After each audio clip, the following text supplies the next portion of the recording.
sisimulan natin to sa isang prayer.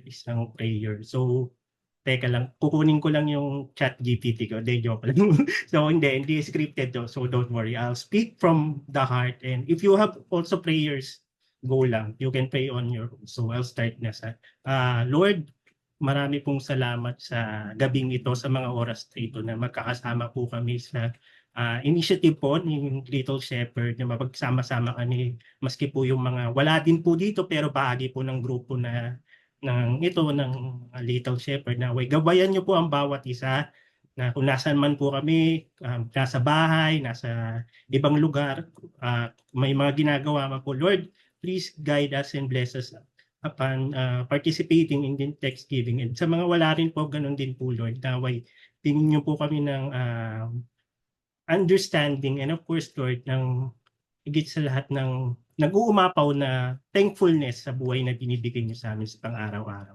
In Jesus' name, amen. So, amen. Ayun, good evening, Sis Queenie. So, ayun. So, hello po. Good evening po sa lahat. So, una pala sa lahat, sorry. Di pa pala ako nagpapakala. Alam ko po si Marbs. So, you can call me Brother Marbs, Kuya Marbs, pero wag pong Tito Marbs. So, ayun po. So, yun, officially mag-start na po tayo. So, actually, wala naman pong sharing na magaganap today. So, wala pong mga, Bible sharing, wala pong words. Pero yun po, lahat po tayo is mag-share ng ating pasasalamat kay Lord. Pero, bago po yun, I'll start muna sa, medyo may kaartihan po kasi ako, kaya pasensya na. Sisimulan ko po sa, may hinanda po akong talaga. So ano lang po siya, simpleng scripture lang po siya, of course galing sa Bible. So wag niyo pong pansinin yung ako wag po kayo saan mag-focus. Focus po kayo sa, hopefully nababasa po siya. So I'm not sure kung paano ko ba siya, pwede ko bang spotlight sis kahit for 1 minute yung sarili ko? Ay, sa Little Shepherd, sorry. Ay, hindi ko alam kung pwede ko spotlight yung sarili ko dito. So hopefully nababasa niyo po. Pero kung hindi niyo po siya nababasa, so babasahin ko na lang po siya. So yung word po natin for our Thanksgiving night, I thank you Little Shepherd, maraming salamat. So ang word po natin for this Thanksgiving night is from Psalm 100 verse 4. So babasahin ko po siya mula sa NLT version, New Living Translation. Favorite scripture, share ko lang po, favorite translation ko lang po siya ng Bible. But any Bible po, as long as legit po yan, pwede nyo po yan basahin. So, basahin ko na po siya. So, enter His gates with thanksgiving. Go into His courts with praise. Give thanks to Him and praise His name. Amen. So, yan po. So, bilang part po ng ating Thanksgiving, bibigyan ko po ang bawat isa sa atin. I mean, tayo pong lahat, ng at least 1 minute para magmuni-muni kung ano po yung pwede nating share. Kasi yun po talaga, gusto ko po talaga lahat po tayo makapag-share kung ano man po yung gusto natin pasasalamat. Wala pong maliit, wala pong malaki. Lahat po ng pwede natin ipagpasalamat, lalo-lalo na sa ginagawa sa atin ni Lord sa buhay natin is dapat po ma-share po natin. Kasi hindi po natin alam, yung simpleng bagay po pala is malaking bagay sa para mag-encourage or magbigay inspirasyon sa ibang tao, lalo na po sa walk natin with God. So ayan po, I'll go with 1 minute na po. Little Shepherd, pwede nyo na po akong tanggalin sa spotlight kung sakaling naka-spotlight pa rin. So ayun, maraming salamat. So yeah. So, not sure, sorry wala akong timer, not sure kung 1 minute na yun. Pero ako po ay muling nagbabalik. So maraming salamat kay Sis MJ sa pag-share ng verse sa ating group chat. So again sa mga bagong dating po, yun po, this is our Thanksgiving night. So wala pong sharing na magaganap about the scripture, the parable. So it's more of sharing of each of us kung gaano tayo ka-thankful sa blessings ni Lord sa buhay natin. So yun, ang verse po na para ma-encourage po tayo tonight is yun nga from Psalm 100 verse 4. So again, ibabasahin ko po ulit yung enter His gates with thanksgiving, go into His courts with praise, give thanks to Him and praise His name. Amen. So, siguro simulan ko na para at least kasi sa totoo lang medyo madaldal po ako. So, hopefully hindi ko ubusin talaga yung oras. Pero if anyone who are willing to share is go lang, pwede nyo siyang i-chat or yun, pwede kayo mag-open mic kung po kayo mahiya. This is, sabi nga ni Little Shepherd, this is a safe and loving space. So, it's something na walang magiging judgment, na walang sasabihin, ay, ayan lang pala, simple bagay. No, everything na pinagpapasalamat natin, lalong-lalo na pag alam natin galing kay Lord yun, dapat i-share mo yan. So, sige, sa oras na ako'y magpapaubaya. Sige, ikaw muna, sis Queenie, bilang Hello, rinig po ba ako? yes. So, hello, sis Queenie. Hindi po ba maingay? Hindi naman. Sa Okay. feeling ko mas maingay yung aircon dito eh. Okay. So, this is, yes, Thanksgiving line, diba? So, I'm very grateful for what God is doing in our life, not just on mine, but also sa family ko. I'm also thanking the Lord, no, sa mga ginamit niya, at lalo na tong community na to. Kasi through this Little Shepherd talaga, mas na-mold ako, especially in terms of being intentional sa relationship ko sa Panginoon, and even pa po sa um, yung pag-grow ko ba sa spiritual na aspect.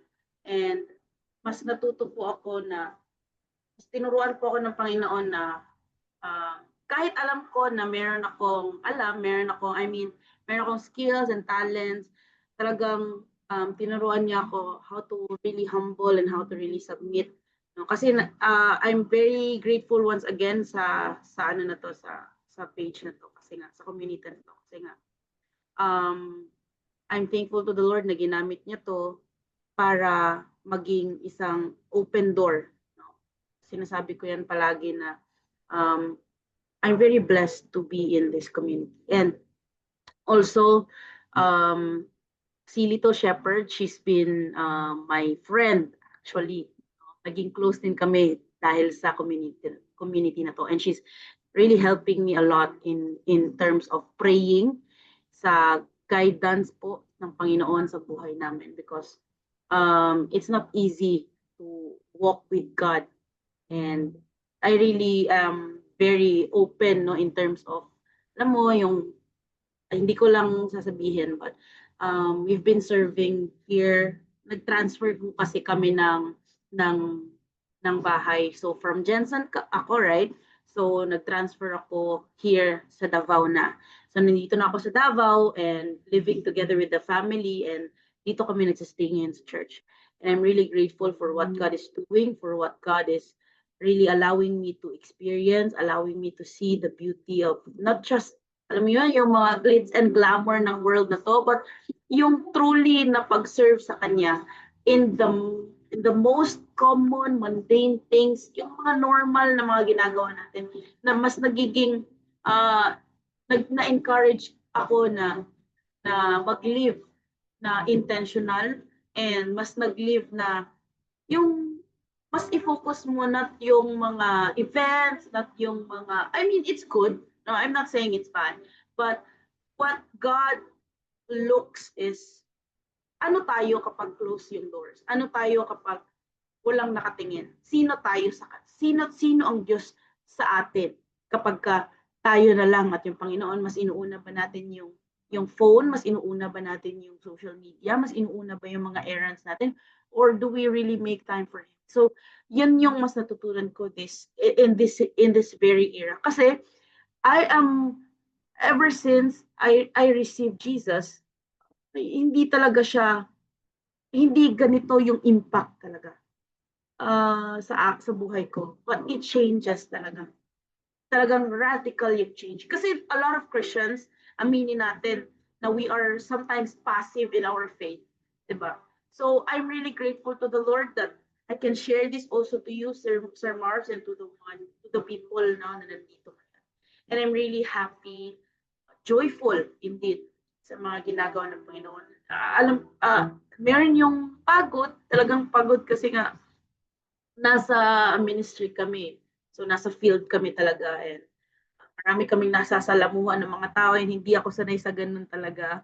Hindi ako hindi ako hindi ko kahit yung sa malls, hindi ko siya parang ma-contain kasi sumasakit ang ulo ko pag maraming tao. So dito talagang tinatrain ka ng Panginoon na whatever He calls you, or kung saan ka man tinawag ng Panginoon, you do it with love and not just a performance. Ganun. Yun yung tinuturo ng Panginoon sa akin. Yan yung nire-remind ng Panginoon sa akin.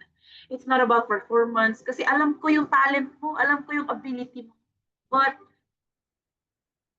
know that I love your heart. I love the way you are. I love who you are. And I love who you are gonna be. Ayun.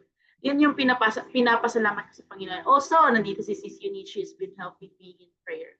So, thank you so much for those people who prayed also sa journey na to. Kasi kayo, ginamit po kayo ng Panginoon para to help us, to guide us in spiritual decision making. So, maraming salamat sa Panginoon sa mga buhay niyo.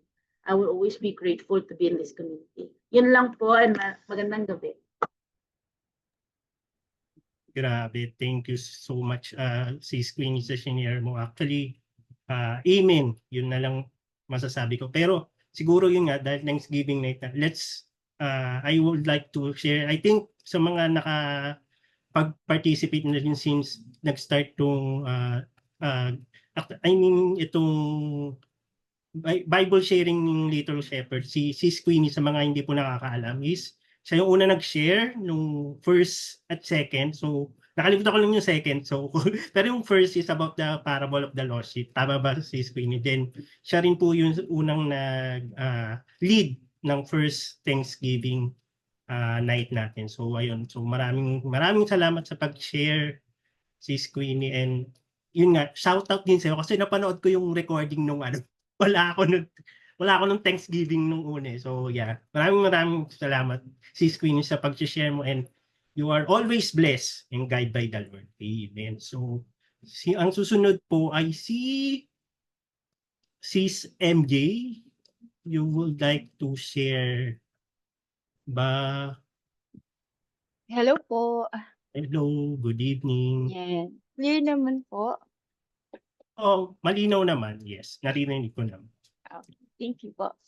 So, share ko lang yung goodness ng God sa akin. Actually, hindi ko pa siya na-share sa church community. Siguro dito pa lang sa Little Shepherd. And I'm happy to share this kasi sobrang thankful lang din ako sa God sa ginagawa niya sa akin. Sa buhay ko. So, also almost 3 years na hindi ako nag-work. Finally, may mga times before ako mag-apply this month. Mga previous month, nag-try ako mag-apply like sa BPO, ganon. So, GY siya, graveyard, I'm sorry. Graveyard siya, ganon parang, kasi sabi ko nga parang nafe-feel ko nung wala akong work. Decision ko naman yun. May mga nangyari lang din like si tatay, nagkakaroon ng attacks. Since last year si mama, nagkaroon siya ng attacks. So, ngayon, parang nandun na yung strong feeling na mag-work. Hindi naman dahil pinipressure nila ako. Parang ako lang din. Nandun yung pakiramdam ko na parang hindi ako productive, and parang wala akong kwenta pag wala akong work. Ganun. Pero sa akin lang yun. And then this time, ayun nga, parang yung friend ko, nag-work siya sa isang company, and sobrang ganda ng parang feedback niya dun sa company, talagang employee-centric ng company. So, nagkaroon ako ng big na pag-eye dun sa company na yun. Pero madalang kasi mag-open ng slot or ng open position sa company. Kaya mahirap din. Hindi agad-agad sila. Hindi sila nagma-mass hiring. Ganun. parang 8 slot lang, ganun. And talagang marami ring nag-a-apply since maganda nga yung pag-alaga nila sa mga employee nila. So wait, kailan ba yun? June 10, naka-receive ako ng uh, email na yun nga for first interview or initial after ko magpasa. So, June 17, I'm sorry, this will be so detailed kasi I want uh, to share this as detailed as I can, pero as short as I can din, para hindi rin kayo mabore. Pero parang mas maganda kasi siya as detailed para ma- ma-share ko kung gaano kabuti yan, guys. So, yun, June 10, and then akala ko sobrang ano pa ako kasi kinabukasan na. So, pag-check ko ng email, pag-click ko, ang available date ng first interview is June 17. So, 1 week. So, imbes na parang magreklamo ako na, ano ba yan? 1 week pa? Ganun. I take it as, thank you Lord, 7 days pa yung binigay mo para makapag-prepare ako sa initial interview kasi, di ba, almost 3 years nang hindi nag-work. And then, the day comes, 17 na, yun, and after interview, 2 p.m., parang nasasad na ako kasi sabi ko, Lord, alam mo naman na gusto ko na talaga mag-work. You know, sabi ko pa, Lord, alam ko na ayaw mo sa tamad. Ganun. Kasi di ba may ganong verse sa Bible na about pagiging tamad. Sabi ko, alam mo naman yung intention ko. I give it to you. Though yung pakiramdam ko, parang na ako nasasad. Kasi nga, wala pa ako nare-receive na email. Pero I try na hindi ko na yun pansinin. Sabi ko, sige, kung hindi ako makukuha rito, mag-apply na lang ako sa iba. Ganun. Pero kinabukasan, Wednesday, pagkagising ko, pag-check ko ng email, ayun nga, nag-email na yung company, yan. And ang interview is by Thursday. So Thursday, final interview, yun. And then hamaban 2 p.m. yung interview and then by 5 p.m. naka-receive na ako. Na yun nga, I passed. Thank God, yun, na-passed ako. And then by Thursday then, parang nag-chat nga yung aking sa music team namin na ako yung assigned as backup. So, pag-check ko nung mga lineup, napakabuti ng God kasi yung mga lineup is about what God has done. Yeah. To be specific, yung lineup is, ano ba, shucks, nakalimutan ko. For all you've done, yung praising, meron pa, impossible, possible, impossible, possible. And when I say your name ng victory, so ilan lang yon sa mga um, lineup nung time na yun. Parang kasi ang start na ng work is 23, so worship day ng 22. So I was like, preparation ko yun for my corporate life ng 23, yung 22 na worship day. And sobrang thankful sa God na naglo-look back ako kung ito yung ating worship, Thanksgiving night. So 22 yung nung time na yun, na feel ko siya, Lord, as Lord, thank you for all you've done. Kasi looking back, hindi ako nakapagtapos. Hindi ako nakapagtapos. Hindi katulad ng iba na talagang meron silang, parang for me, may case sila, kumbaga, sa opportunity na meron ako. Pero iniisip ko, sobrang buti ng God sa buhay ko na even though hindi ako nakapagtapos, I am able na makapag-work sa office, makapag-encounter ng mga tao, and ngayon, sobrang thankful ako kasi ito na, dumating na yung 23 na first day ko sa work. And I want to share a picture po sa group chat sa ating messenger. Kasi during that day, I'm from Bulacan po. So yung office is in Makati. Wait lang. Hindi ko alam kung na-send. It's in Makati po. So sobrang haba po ng aking nilaan na oras para po makapagbiyahe. So ito na, habang bumabiyahe ako around 5 a.m., meron akong prayer sa likod ng isip ko na, Lord, parang mag-speak ka naman sa akin. I know na you know that this is my first day.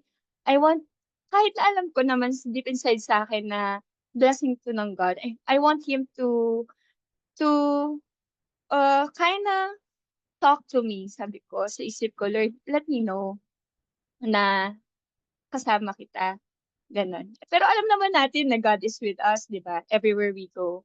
So ito na dumating yung ang nangyari, sobrang haba ng travel ko, bumaba ako ng Balintawak, naglakad ako pa kabila ng Bagong Baryo para maglakad, mag-antay ng jeep na papuntang Monumento. And from Monumento, nag-LRT ako to Hilpuyat. And from Hilpuyat, yun na, doon na nag-start yung aking kaba dahil mahilig naman ako mag-travel, and kahit na solo ako mag-travel, lagi ako namang may baon na tanong. Nagtatanong ako, kaso may hinabol ako na oras na 9 a.m. So 8 a.m. nandun ako sa Hilpuyat. So sobrang ikli na lang pala ng travel ko, pero ang naging challenge and struggle ko that time is yung jeep. So nagtanong-tanong na ako, yung taong nag-refer sa akin, hindi rin siya familiar sa commute kasi nga mayroon siyang car papunta sa office. And then, meron akong friend na nagtatrabaho lang within the area. So, siya yung message ko. Sinanong ko siya kung makakaabot pa ba ako since almost 8:30 na. Sabi niya, oo, makakaabot ka pa. And, pagbaba ng Shakey's, na sobra yung lakad ko. Sabi niya, balik ka, balik ka.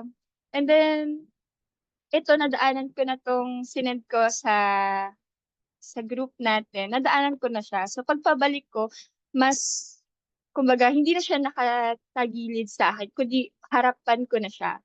Nasa harapan ko na siya kasi kakanan na ako. So, that time, pinicturean ko lang siya kasi nakita ko, malinaw yung nothing can stop God's plan for your life. And then gabi na, bago pala maggabi, nakita ko yung ID na parang temporary ID na meron ako since I'm entering a building. So, kailangan nila ng parang temporary ID para malaman na hindi ka naman outsider. So, yung number is 0001. My real name po sounds like First. So, sobrang glad na ng puso ko nung time na yon kasi parang, or you meant this for me, this job. So, yun na. And pag-uwi ko, since nag-check ako ng gallery ko, and then intentional din talaga, chinek ko yung mismong photo na yon. If you will see yung photo na yon, mas malaki nga yung nothing can stop God's plan in your life. Pero within that, meron pang 3 verses. Meron dong, we walk by faith and not by sight, ng 2 Corinthians 1:7. And pangalawa yung the steadfast love of the Lord never ceases. His mercies never come to an end. They are new every morning. Great is your faithfulness. So, masasabi kong 3 kasi mali yung verse na nakalagay dun. Kasi ito is, alam ko sa Lamentations 3. At chinek ko yung Isaiah 40:31. So, masabi kong 4 siya kasi nga, familiar ako sa Isaiah 40:31. Bunutin ko lang. Hugutin ko lang siya sa Bible. So, sa Isaiah 40:31, ang sabi niya doon, kung mapapansin niyo, nandun siya sa ilalim nung words nung great is thy faithfulness. So, kunin ko lang. Ayan. Nandun po ito dun sa photo na sinend ko sa messenger ko ng Little Shepherd. So, sabi dito, kahit ang mga kabataan ay napapagod, nanlulupaypay at nabubuwal, ngunit ang mga nagtitiwala sa Panginoon ay muling magkakaroon ng lakas. Lilipad silang gaya ng isang agila. Tumakbo man sila ay hindi mapapagod. Lumakad man sila ay hindi manghihina. So, nung gabing yon, sobrang puno ng puso ko na akala ko yun lang yung word ng God sa akin na nothing can stop God's plan in your life. Pero yung buong araw na yon full pack siya na talagang parang sinamahan mo talaga ako, Lord. From the number no temporary ID, that sounds like my first name. And then itong words na nakakala ko isa lang, apat pala. And then going back dun sa company, grabe, parang first pa lang, pangalawa ko 'tong company, so I have comparison. Grabe yung company na 'to. The whole week yun ang biyahe ko from Bulacan to Makati. Sobrang wala talagang tulog. Pero yung pag-take care nila like almusal, lunch, and even snacks sa'min, um, grabe, yun. Even yung mga tao, hindi mo maramdaman yung pagiging ano nila, yung sa position nila. Ayun. And then this week, grabe si Lord, work from home na kami. So yun, napakabuti ng God. From parang iniisip ko na mag-try ng ibang work na graveyard, tapos hindi pa work from home. Itong work na meron ako ngayon na natanggap ako, work from home siya and hindi siya graveyard, day shift siya. So napakabuti ng God. He knows when to drop His blessing. He knows when you're ready. And uh, alam niya kung anong kailangan natin. Even yung silent prayer ko sa isip ko na, Lord, kausapin mo naman ako with your words, 'di ba? Napakabuti ng God. Hindi niya kung paano yung sabi ko nga sa Messenger na si Tomas, pinatagpo niya sa doubt ni Tomas na prinove niya, pinahawak niya yung butas sa kanyang tagiliran without hearing it from Tomas na, "Sige nga, Jesus, kung ikaw nga yan, pasundot nga ako ng tagiliran mo." Hindi. Pero without a word from Thomas, he sinabi niya na agad na, "Ako 'to," gano'n. Yung para i-prove yung exact na pagdududa ni Tomas, yun. So yun din sa'tin, yun yung aking, patotoo and napakabuti ng God. He is real, yun ang nilagay ko nga sa aking, journal is God sees, God cares, yan. Even though nakakapagod yung buong week, hindi ko yun naramdaman kasi baon ko yung mga words na yun from God and I know that He's with me. I'm really sorry kung napakahaba. Thank God po. Thanks, MJ. Actually, wala naman sabak. We appreciate it truly. So, thank you, MJ. Praise God sa buhay mo sa pag-share and sa, ayun nga, siguro yung, I mean, yung pinakatumatak sa na-share mo sa akin is, totoo yun eh, God will remind us through His words, through the words, the scriptures, and of course, yung words na yun is galing sa Bible. So, thanks MJ sa pag-share and yeah, praise God and tuloy-tuloy lang kahit anong mangyari man sa buhay natin. I mean, yun nga, basta si Lord nandyan lang yun sa atin, araw-araw natin kasama. So, ayun, thanks MJ. So, sino pa po ang gustong mag-share ng kanilang, for example, today, kung may gusto kayong i-share, this week, this month, nakaraang month. So, huwag po tayong mahiya mag-share kung meron man po dito.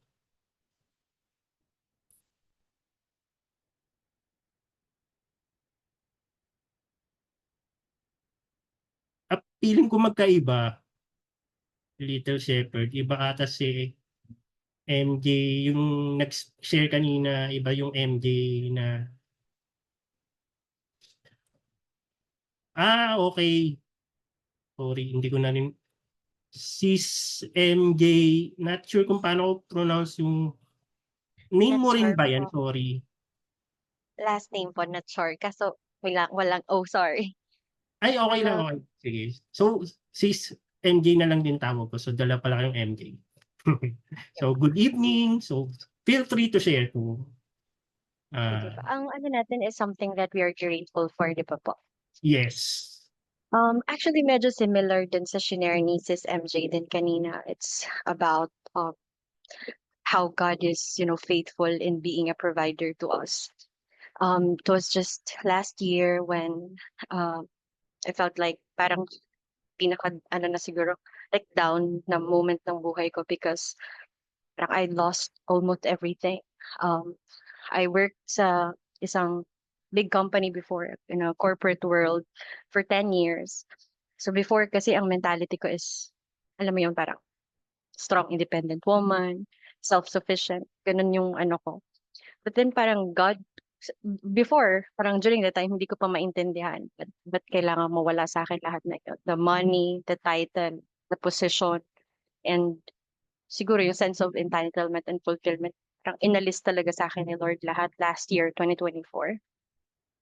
Um, Parang he had to put me in that situation so I would learn and I would realize na He is the ultimate provider. So, yun, natanggal ako sa work because I think last time na-share ko na rin to na I was diagnosed with high functioning depression. So, kahit gaano pa, yung sabi naman ng boss ko before, kahit gaano ka pa kagaling kung palagi kang uma-absent because bigla kang mag-episode. So, some things that I cannot control na talaga. And then yun, tinanggal ako sa work. I had to accept it kasi hindi na ako nagpa-function well sa trabaho. Parang makakapasok ako, i-compensate ko yung lost hours ko. Parang sobrang gagalingan ko ulit and then mawawala na naman ako for a week because I couldn't move, I couldn't get up. It was, severe episodes talaga during the time. So yun, God had to remove everything to me.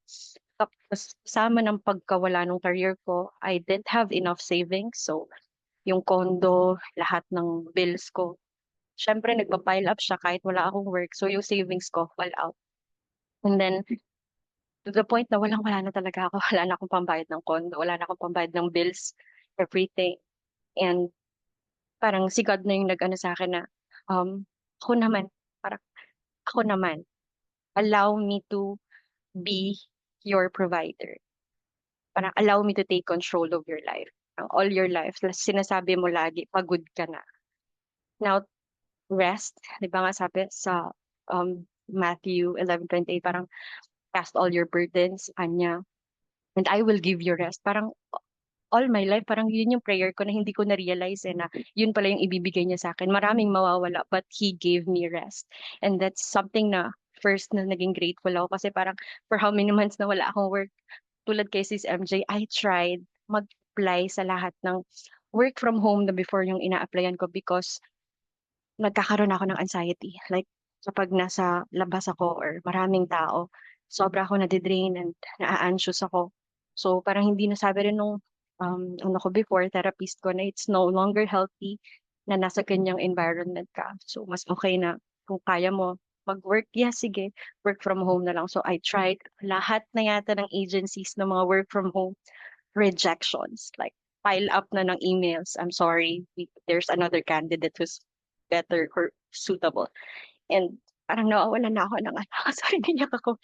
I just remember, parang nawawalan na ako ng hope na baka hindi na talaga ako mag-work, parang baka hindi na talaga kaya, parang 10 years kong pinaghirapan na work. Tapos ngayon parang lagi ako rejected. But I prayed hard kasi that time pa lang fully nag-surrender na talaga ako kay Lord na parang I allowed Him to take control of my life. Na parang ako, I'm done, Lord. I'm done driving my own life. I just want to be a passenger princess. This is the key. Go ahead and drive. Parang ganun na ako. So I always prayed. Like, and naging consistent ako sa devotion ko, seeking God's word every day, on bended knees, crying and begging Him. Until parang pagod na akong mag-pray. Sabi ko, ayoko na humingi ng kahit ano sa'yo because I think I don't deserve. Parang after all these years of living my own life on my own terms, parang hindi ko na ina-acknowledge or ino-honor that I have you as my Lord and Savior. Parang ganun. So right now, parang that was July. Actually, magpo 1 year na talaga. July 9 of 2024. This is around 2:57 a.m. Yung binanabasa kong ano nun, sa devotion ko was Jeremiah chapter 33 verse 3. Yung sabi, call to me and I will answer you great unsearchable things you do not know. Kasi yung prayers ko prior to that was, parang I'm done telling you everything. And you I know that you are all knowing. You know my heart. You know what's in my head. You know my past, my present, and the future. Ayoko na magsalita. Parang I just surrender my life to you now. Parang ganyan. Tapos ngayon, ang prayer ko na lang is I wanna hear you. I wanna hear your voice. Ganyan. So this time, during my devotion, I heard him. I heard him in yung silence ng madaling araw na yon. Sabi niya, my child, my child, my child. You are forgiven. You are healed. Sabi niya, go and go on and write that book. Tell your story of how I changed your life, and you will change their lives too. Let the world hear your voice. I gave you that gift of writing. I gave you that gift of a beautiful voice. You can do music. Use your gifts for my glory. You will do great things, my child. I will support you. I will provide for you. Now get up and wipe your tears. Then there was like silence. I was weeping. And then parang reflex na bigla akong nasabi na I love you, Lord. Silence again. Sabi ko, are you still there, Lord? And then silence again. Tapos sunod niyang sinabi, I am here. I am always here. I never left your side. I've been calling you since you were a child.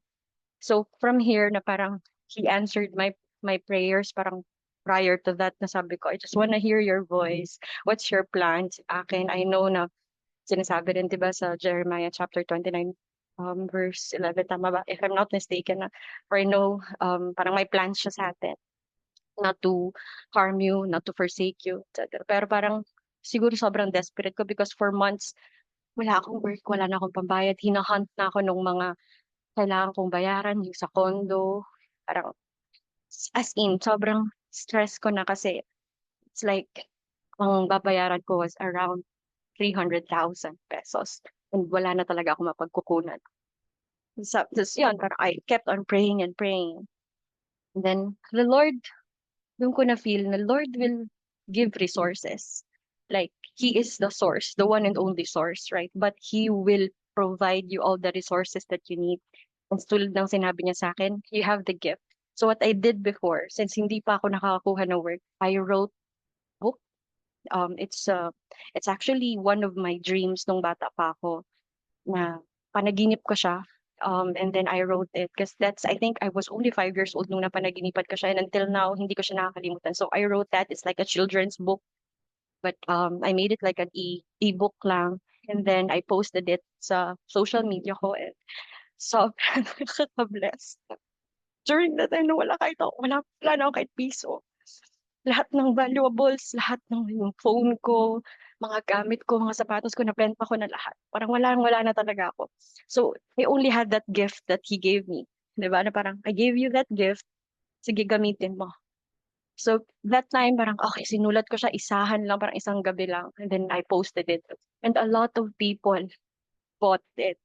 Na, parang nagkaroon ako ng something na makakapag-suffice sa pang-araw-araw namin ng anak ko para sa pamasahe namin papunta sa school niya. And then, sa, and parang nagkaroon ako ng courage na makipag-usap dun sa mga pinagkakautangan ko na this is gonna be my term, I will pay you, and blah, blah, blah. And then, dun ko na feel na sobrang amazing ni Lord. Na yung takot ko na baka ma-judge ako pag sinabi ko hindi pa ako makakabayad, magalit sa akin, or ano ako, tawag dyan, what you call this, parang isu ako, ganun. So, but sobrang faithful ni Lord in His promises na na-feel ko talaga how He's able to provide for me during that time. And then not only that, the simple things, like kung walang-wala ako, minsan bibili ako sa karinderya, tapos kulang na pala yung pambayad, and then there will be a person na maririnig niya na kulang na yung pambayad kasi magsasabi yung may-ari ng karinderya, ay kulang po ng 10 pesos ganyan. Tapos and another person, a stranger, sige na ako na magbabayad ng 10. So doon pa lang mapifeel ko na ganito pala sila. Parang He's gonna use kahit strangers to make you feel that He will provide for you. Not only that, like sa tricycle, kulang na yung pamasahe namin ng anak ko, sa van. A lot of instances na pinaramdam talaga sa akin ni Lord, I told you, I will provide for you. Then, yun, simple instances, pero dun ko talaga na napatunayan how God is our provider. Then, yun, as time went by, kung 2024, wala talaga ako work. Lahat na in-applyan ko. And then, nagkaroon ako ng mga racket-racket lang. And it was able to help me then na mas sustain ba yung pang-araw-araw namin ng anak ko. Still, baon ako sa utang during that whole time, but parang sinurrender ko na kay God. And then, pagpasok ng pagpasok ng January of 2025, 'di ba nga po nagpa-pile up na sa email ko lahat ng rejections. Pagpasok ng 2025, there's a client who reached out to me directly na hindi ko in-applyan, hindi ko pinush, parang so the client that I have now, I am 100% sure that it's a blessing from God talaga. Binigay niya to sa akin, and this client na meron ako ngayon, he understands my episodes, hindi ko kaya mag-work, hindi niya ako pinipilit. Go back to me when you are functioning well. Because my episodes, from time to time, nangyayari pa rin po siya. Pero I am, parang I already surrendered it fully to God na I know may reason siya kung bakit ulit-ulit akong bumabalik sa episode ko. And right now, I'm getting all the help that I need. If you guys are familiar with Glorious Hope program, it's program with CCF na nagtutulong talaga po sa parang wholeness healing, and then going through din therapies and stuff. So yun po, parang doon so sobrang grateful na yung prinamis ni God sa atin and sa akin during that devotion time na He will provide for me, He will support for me. He's consistent until now. And praise God, lahat yon around 300,000 in 3 months from January, February, March. I was able to fully pay. So, dun po, parang nililift up ko talaga po sa inyo lahat ng glory, all the credits, the praises, and the honor because if it's not for Him, hindi ko po magagawa lahat yun. Hindi ko malalagpasan yung hirap na wala kang trabaho for how many months. And then right now, parang nasa ano pa rin ako, recovery financially, but I just give all the honor to Him kasi siya po talaga yung provider natin. Nawala na tinanggal niya sa akin yung mindset ko na I'm a strong independent woman because no, I am not. I'm dependent sa Kanya as my provider, as my savior, as my redeemer. And yun, yun lang po. Sobrang grateful ng heart ko. Thank you for listening. Sorry, ang haba. Focus lang si MJ. So wala na akong sasabihin kundi praise God sa buhay mo. And thank you for sharing. I know it's a very sensitive topic to share, especially about mental health and sa finances natin. Ayun, thank you so much sa pag-share. Actually, feeling ko kahit di na ako mag-share, sobrang yung mga sinishare from Sis Queenie, from another Sis MJ, and sa'yo din, Sis MJ, sobrang I cannot explain it. Maybe someday in another way. So yeah, nakaka-inspire siya at the same time and nakaka-encourage. And of course, nakikita natin kung gaano kabuti sa buhay natin si Lord. Lalo na sa inyo, sa ating lahat pala. So amen. So sa mga gusto pong mag-share pa, feel free to open mic. Pero bago po lahat basahin, sorry, ano po yun? May comment lang ako. Sorry. Sobrang galing ng God, no? Kasi yung 300,000, parang ikaw sa sarili mo, imposible na eh. And sobrang galing din ng God kasi pwedeng-pwede niya yun in a one-time click na parang bayaran, ganun. Parang ibura.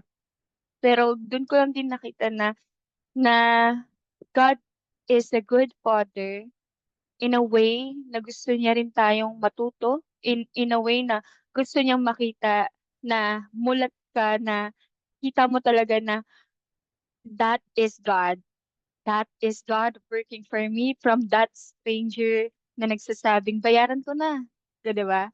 And parang ganun din tayo gustong gawin ng God sa atin. Siyempre tayo ay hands and feet, ambassador ni Jesus here, di ba? Na patuloy tayong maging channel ng blessing ng God, and not just by sharing but also embodying what Jesus did in our life. Think kasabay mo, sis, and yun lang na po, open na yun, I'm sorry. Okay lang. No need to say sorry. Thanks, MJ, sa, we appreciate it. And yeah, I believe lahat na nandito mag-a-agree. So, thank you sa, yun, sa shinare mo and sa sinabi mo. Praise God sa mga words niyo. So, going back lang, so sa mga gusto pa pong mag-share, pwede po tayo mag-open mic or pwedeng i-chat. So, speaking of chat, basahin ko lang yung shinare ni Sis Eunice. Ay, naalala ko na si Sis Eunice yung kasama nag-share ni Sis Queenie nun sa first uh, Bible sharing about the parable of the lost sheep. Lost shepherd tuloy sasabihin ko. So, ayun, basahin ko lang. So, hello everyone. Good evening. Dito na lang ako mag-share, which is yan sa chat. Special mention to my accountability partner. I would like to say thank you sa iyo, Sis Queen, for praying continuously. And also, I will continue to include you to my prayers. Appreciate it. God will bless you more. I have so much to be thankful for. Kahit sa mga struggle na dumadating, God really is our ever-present help talaga. Even He allowed na mawala yung helper ko, I'm still thankful kasi He sustained me day by day and He has given me strength kasi mahirap at pagod na ako after work, pero kinaya ko. And I am amazed with God's grace and constant presence kasi what felt impossible has become manageable. Kinaya ng partner namin kasi sa perspective ng tao, mahirap pag nag-work ka, pati partner mo may trabaho. Tapos dalawa anak mo, nasa elementary at daycare pa. Parang at first akala ko kaya na walang helper pero after all, with God's help, kinaya talaga namin. It's been a week na wala na kaming helper. Paano ba? Hindi ko masabing, actually, yun, masabi ko lang, God is truly our helper, Sis Eunice. So, grabe. Thank you sa share mo. And yun nga, and actually na-appreciate ko na, tama ba yung parang friendship nyo before pa dito sa Little Shepherd, Sis Queenie and Sis Eunice. So, ang ganda rin na yun nga, continuous yung relationship nyo as friends. Tapos, ang ganda rin dito sa community natin kasi yun nga, may mga nagiging friends. Si Little Shepherd, yan, nagiging friends din natin. Pwede natin, gusto ko lang din i-share, which is, yun nga, thankful tayo sa Little Shepherd. Pwede nyo po siyang i-chat, ha? Pinromote ko talaga. Okay lang ba, Little Shepherd? Shinare ko na talaga. So, ayun, pag may mga gusto ko yung personal, yung pag hindi nyo, pag feeling nyo hindi nyo kaya i-share sa, pero yun nga, we are open and safe space dun sa group chat natin. So, anything na sinishare nyo doon, sa atin lang yun. And ang maganda kasi doon na ipagpipray kayo ng bawat isa sa atin. So, hindi lang isang tao. Diba nga may scripture sa Bible na one or two gather more. Di ko lang matanda exact verse na yun, pero alam niyo yun. Na yun nga, ang kagandahan yun, pag nagpe-pray ka ng maraming tao. I mean, our prayers, alam na ni Lord yan, kahit di pa natin yan sinasabi sa Kanya or di pa natin. Pero yun nga, very powerful talaga. And I'm a firm believer of that. Pag mas maraming tao nagdarasal para sa iyo, hindi, hindi, ano yun, hindi ibig sabihin nun, mas malakas yung prayers mo compared sa ibang tao. What I mean is, ibig sabihin mas marami nagmamahal sa'yo at maraming gustong maging okay yung buhay mo. Yun, kuha ko rin. Praise God sa word na yun. So, tapos may shinare pa ulit. Basahin ko lang ulit. May shinare pa si Sis Eunice yung I am reminded that even we feel stretched on uncertain, the Lord is our ever-present help. He fills the gaps, lifts us up, and makes a way when we can't see one.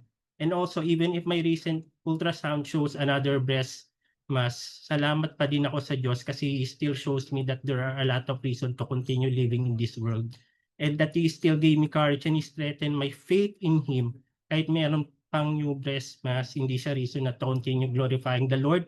And I believe if He did a miracle for me before, I know this time He will still do it and will sustain. I can feel that I'm never alone. And really God is faithful always, always, always. We will pray for you, Sis Eunice. Thank you for, yun nga, for trusting us for that. I know sensitive information, medical, about our health. Pero yeah, let's pray for Sis Eunice. Then, sino pa?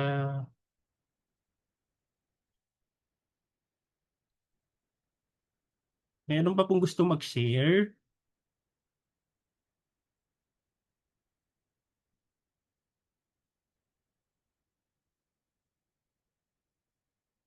po tayo may, so siguro, I mean, mag-share din ako, pero yun nga, to simplify lang, um, sa lahat nung nakwento ng sina Sis Queenie, yung dalawang kapatid natin na si MJ saka si Sis Eunice sa chat, actually, may mga part doon na nakaka-relate ako. Pero yun nga, iba-iba tayo ng kwento. I mean, we can have similar scenario in life, pero we can never have the same reason on how we can trust and have put our faith in God.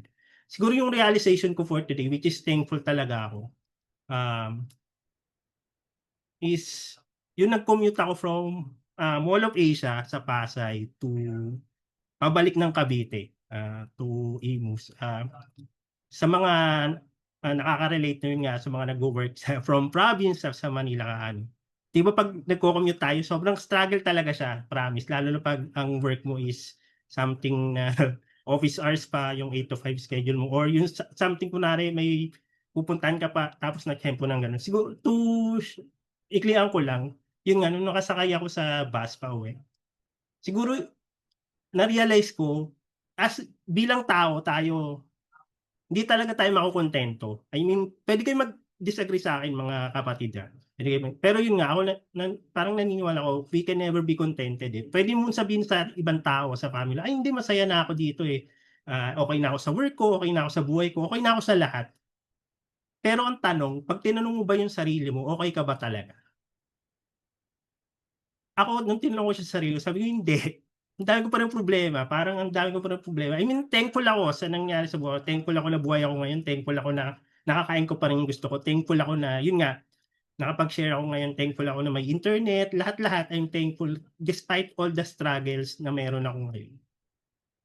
Pero hindi pala ako kontento.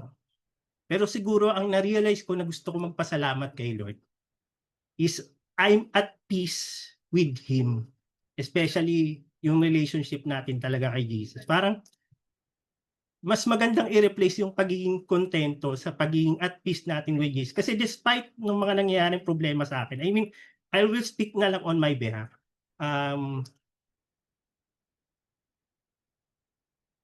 Ang hirap kasi nga, yun nga, for example, sa mga finances, diba? Pag may health, everything, kung ano man yung pinagdaraanan natin, lalo na sa akin. Pero yun nga, yung kaninang pauwi ako ng bus, sabi ko, ba't gano'n ang peaceful ko? Parang, siguro kasi nakaupo ako sa bus, inisip ko, siguro nakaupo kasi ako sa bus. Although hindi ako doon sa window seat, hindi gano'n kalamig yung aircon, pero nakaupo naman ako sa bus.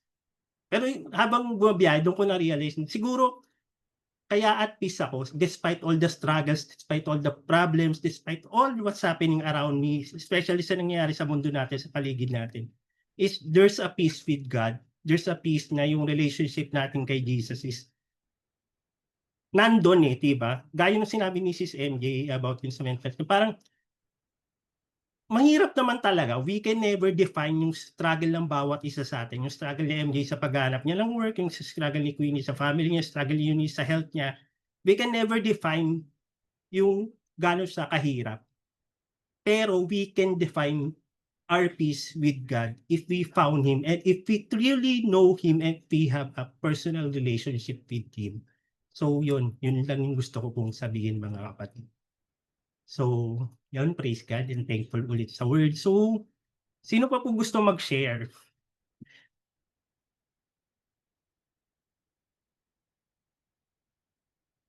I think 8 PM na pala, no? So, Little Shepherd. Baka meron pa po mag-share, gusto mag-share, wag po tayo mahiya. Kasi we will open naman po itong ano eh, if meron pang gustong mag-share sa inyo.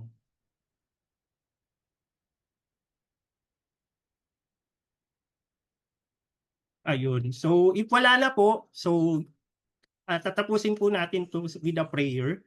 And of course, bago po tayo mag-prayer, is ang ending prayer, closing prayer is, let's say our thanks to God. I mean, God, kung paano nyo siya gustong sabihin, kumanta kayo, pagsigawan nyo, i-chat nyo, sa dialect nyo, kung saang word gusto nyo sabihin, basta po yung based pa rin sa scripture. I mean, minsan kasi pag na-excite tayo, diba? Aminin natin minsan, which is yun yung power ni God, binabago nyo tayo. So, let's just share our being thankful to God. So, Lord, thank you. Thank you po sa lahat. Thank you sa everything, sa bawat isa, and higit sa lahat po ng blessings. And of course, higit sa lahat yung promises nyo sa bawat isa sa amin. Sa lahat na naniniwala at nagtitiwala at magtitiwala sa inyo, Lord. Thank you po. Thank you po sa bawat isa.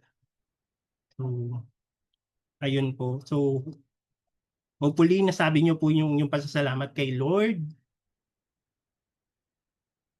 So, yun. Thank you din, Sis Eunice.